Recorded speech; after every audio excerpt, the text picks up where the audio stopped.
NBA free agency starts at 12:01, a little after midnight, and a lot of teams are going to be busy in the NBA. Sherrod Blakely from Comcast Sportsnet New England covers the Boston Celtics, and we welcome him to our show. Sherrod, always a pleasure to have you aboard, and let's just start with how busy Boston is going to be at 12:01, or let's say in the next couple of weeks in the free agency period.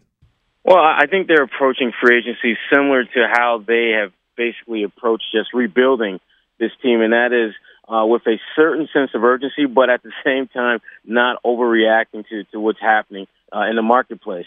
You know, all their attention and focus will be on Gordon Hayward. That's the guy that they want, and there seems to be a certain degree of mutual interest.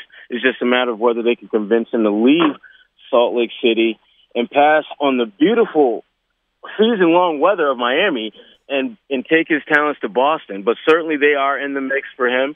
And really, beyond him, beyond Blake Griffin, who's getting a lot of interest as well, the Celtics, you know, their chips all in on Gordon Hayward. That is the guy they want. That is the guy that they have focused on. And beyond that, it gets very murky as far as what their plan B would be. Hey, Sherrod, one of the big names, of course, is Gordon Hayward, and the sweepstakes in full swing to land him. A lot of people think he's going to land in Boston with Danny Ainge and Brad Stevens and all of that. Do you think it's a slam dunk that Hayward ends up in Boston? No, not even close. I mean, certainly, you know, the relationship that he has with Brad Stevens is a positive for the Celtics in their pursuit of Gordon Hayward, but by no means is that the X factor, the difference maker, the one element that puts him over the top. No, he has to weigh a lot of different factors. I think there's a certain comfort level that he has established in Salt Lake City that makes it difficult for him to want to leave. But I think he has to face the harsh realities that an opportunity to make a deep and meaningful playoff run is much greater in a city like Boston than it is in Utah. Because in Boston, you don't have to deal with that juggernaut known as the Golden State Warriors at some point in the playoffs. Whereas in Boston, you know, Cleveland is the only real legitimate power in the East that the Celtics would have to go through. And they already have seen them in the conference finals. So the addition of Gordon Hayward would just make them even better and give them a better chance of getting over that hump. So a lot just comes down to exactly what is it that Gordon Hayward is looking for. And he's been pretty mum on the matter since the season ended. So no one has a true gauge as to what's his motivation going forward. Celtics insider Sherrod Blakely for Comcast Sportsnet New England joining us here on 104.5 The Team, ESPN Radio, Big Board Sports. You can find Sherrod on Twitter at Sherrod. BCSN, that easy, SHERROD, Sherrod. All right, Sherrod, so it feels like, you know, from everything we've read, that the chips will fall depending upon what Gordon Hayward decides, and then the Celtics may pursue Paul George. If they don't land Hayward, could you see them still going after George? I think there will still be interest in Paul George, but it will change the type of offer that the Celtics would make for him. You know, if you acquire Gordon Hayward, all of a sudden Paul George becomes, I think, a greater sense of urgency for the Celtics to get him, because at that point, you know, adding Paul George to a team that would have Gordon Hayward, Al Horford, Isaiah Thomas, you now have the makings of a super team that can potentially get to the NBA Finals.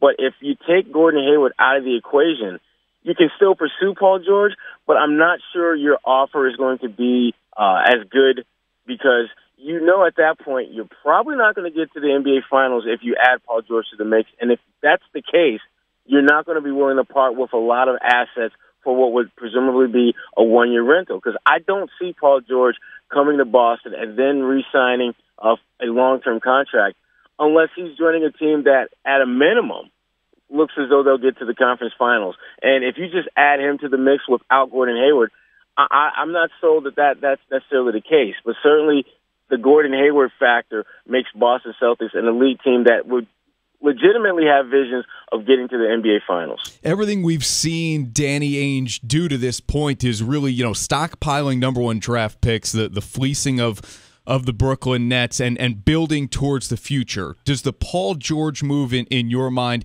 feel contradictory to everything that he's done already in his time in Boston?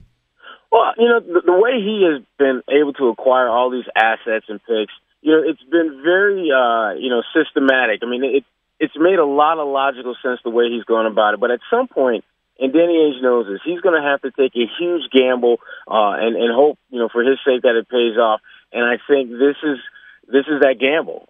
Paul George, it would be a much easier situation if he had another year or two on his contract beyond this season to push a trade for him. But obviously with potentially having him for just one season, that's a huge gamble. But the Celtics, this is why you acquire all these assets, so that you can potentially part ways with some of them, get a player that can be a difference maker for you, and not completely be, the vault will not be completely empty in the process. And I do think the Celtics understand this, but one of the problems with having a lot of assets is that teams want those assets when you're talking about trading for them.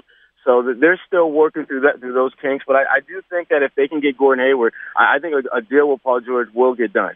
Hey, Sherrod, let's talk about Isaiah Thomas. Weren't sure whether he was staying or going, but when Boston traded their number one pick, a lot of people presumed that would keep Thomas locked in Boston. Where do you stand on Isaiah Thomas and his future with the Celtics?